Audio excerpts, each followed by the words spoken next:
Hey everyone, this is the first in a series of videos about areas of shapes. We're going to be looking at the areas of typical 2D shapes, including circles later on, and then combining them up together to get compound shapes. So the four main shapes that we're going to look at first are rectangles, parallelograms, triangles, and trapeziums.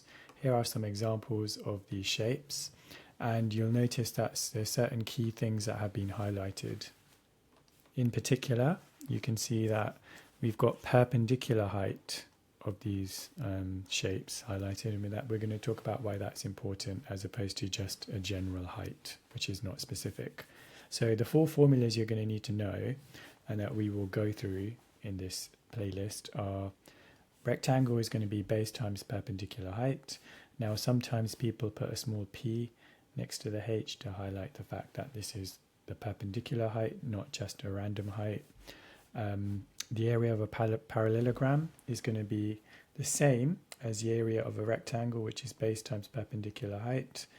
Area of a triangle, you may already know this from before, is half times base times perpendicular height, or another way to write the same thing is base times perpendicular height divided by 2.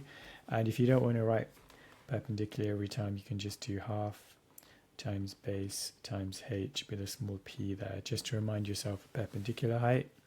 And then we've got a trapezium, which you may not have looked at before, and you can see that certain sides have been labeled A and B, and then we've got the distance between those. So that formula will be half a plus b in brackets times height. Another way to write that is a plus b in brackets times height divided by 2. It means the same thing. And we're going to look at what these formulas mean, where they come from, and practice using them in some examples. So the first thing we want to discuss is what area actually is. So the area of something is the amount of space inside a 2D shape. So we'll start off by doing some examples here. Question 2 might seem like it's not relevant to this, but it will be, because you will be given shapes with different units and you're going to need to be able to convert between them. So spend a few minutes working out the answers to these questions using the formula for area of a rectangle or any other way, maybe counting the squares, and then we'll look at some more questions. Okay, so I'm going to go through this now. So for question 1, the area of a rectangle is base times height. So 2 times 3 is going to be 6, or we can just count the unit squares as well. So you'll see that's just going to be 6. Don't forget the units of this is centimeters squared. So we've got 6 unit squares here, and each square is 1 centimeter by 1 centimeter.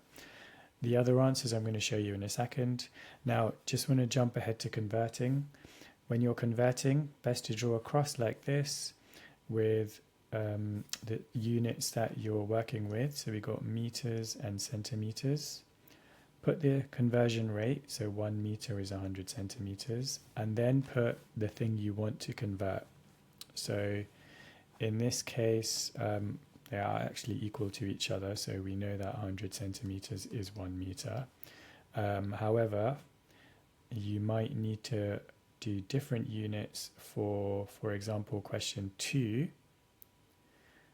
part B, if we're converting from meters to kilometers. So 1 kilometer is 1,000 meters, but we want to convert 150 meters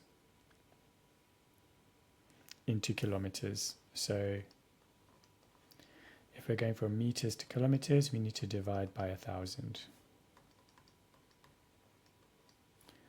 So the decimal place would move 1, 2, 3, so 0.150. The rest of these I'm not going to go through in detail because the answers are here. Please take a moment to mark your work, and you're going to move on to area of a rectangle in a bit more detail. So we know that the formula was given to you just now, so area of a rectangle base times perpendicular height. It doesn't really matter which side you use as a base and which side you use as a height.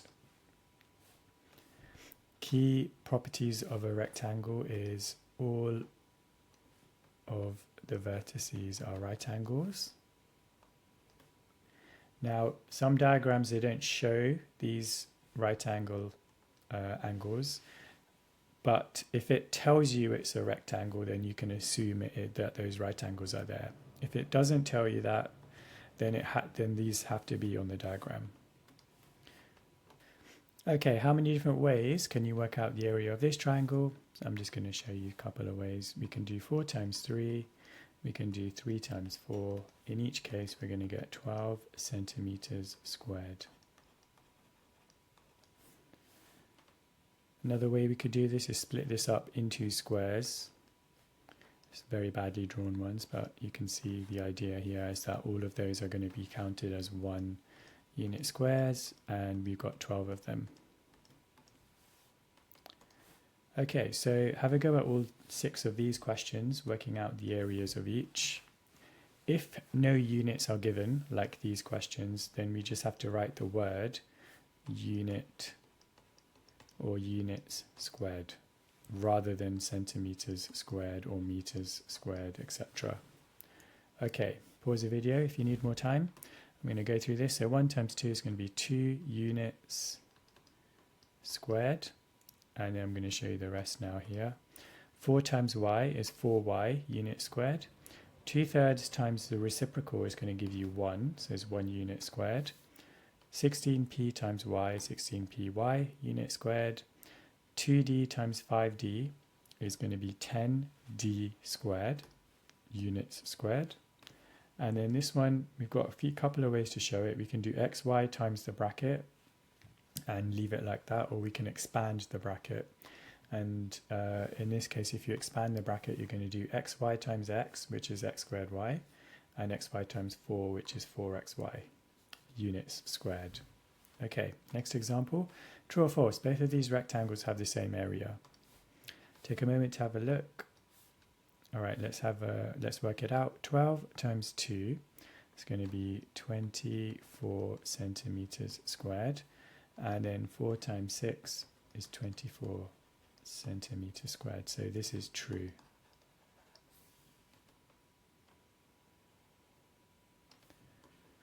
Here, the area of the square is 4y centimeters squared. True or false? Well, if it's a square, then we know that the sides match. To work out the area, we're going to multiply the two sides together, y times y, so that's going to give you y squared, not 4y. If it asks you to work out the perimeter, then that would be 4y centimeters, not 4y centimeters squared though. So there's two different things we need to be careful not to confuse. Okay, true or false? The area of the rectangle here is 60 centimeters squared.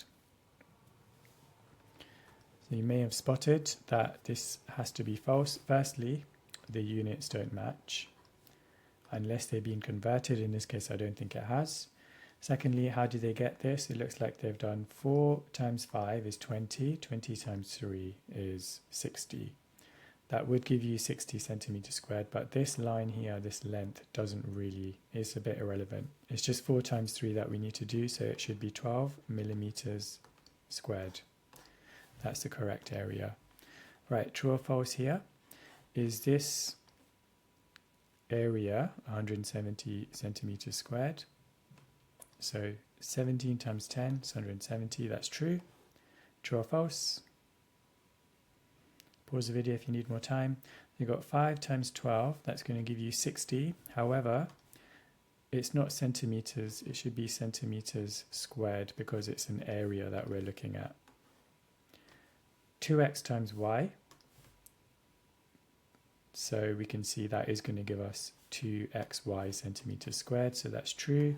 And then last example, what do you think about this? True or false?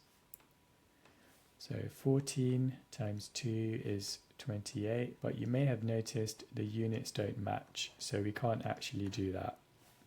We need to make sure the units are the same.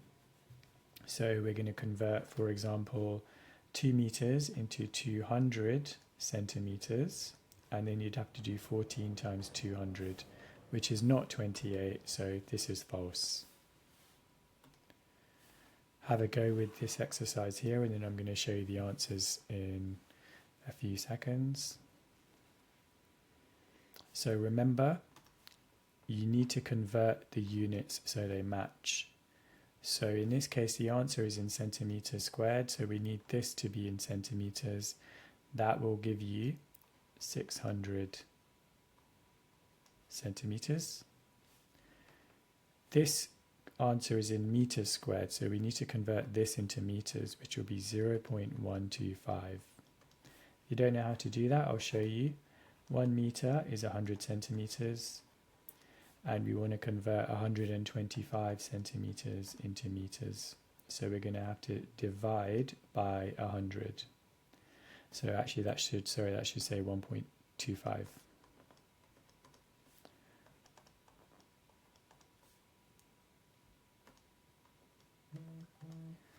Okay, so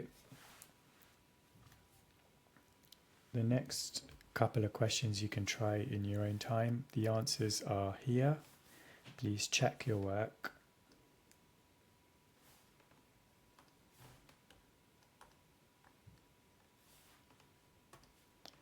Okay, so let's work out some perimeters here. In order to do this, you're going to need to work backwards because you've been given the area, you need to work out the side lengths.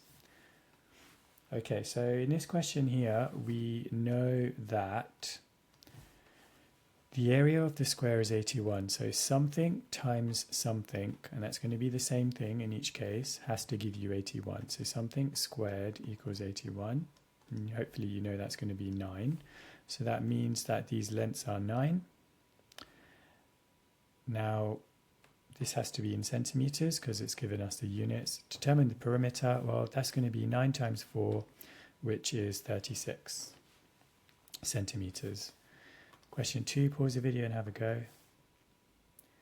Okay, so it says it consists of 3 squares. If its perimeter is 40, find the area. So each of these lengths is 40.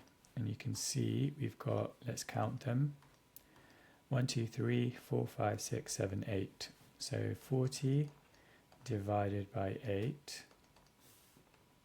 So this is going to be 5 centimeters each, and we need to work out the area. So if each of these squares has a side length of 5, then the area of each of these squares is 25 centimeters squared, and we've got 3 of them, so it's going to be 75 centimeters squared. Okay, now you need to pause the video and try all of these questions, and then I'm going to go through some answers with you.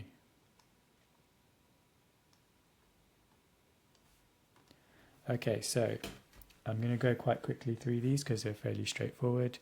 An expression for the area of this rectangle is 5e units squared.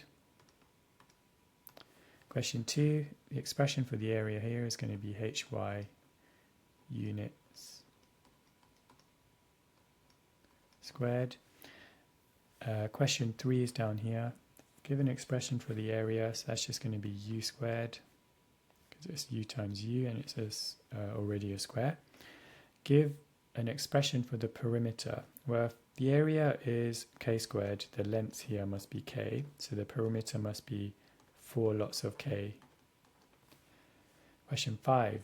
Give an expression for the perimeter of this square whose area is 9e squared. So we need to square root that, and that's going to give you 3e, because 3e times 3e is 9e squared. So the perimeter will be 4 lots of 3e, which is 12e. Question 7. Form an expression for the area. Now, the area is going to be r plus 10 multiplied by 3, or 3 multiplied by r plus 10.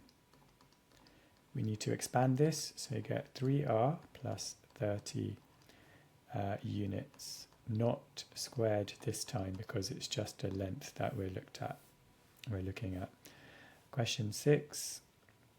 Give an expression for the perimeter of this square whose area is 25t squared. So we need to square root this. We're going to get 5t on each side. So the perimeter will be 4 lots of 5t, which is 20t units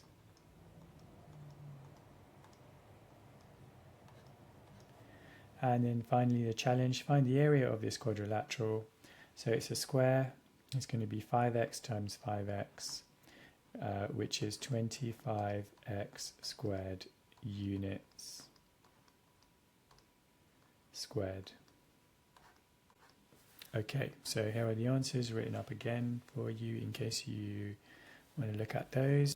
So in the next video, we're going to be looking at parallelograms. See you there.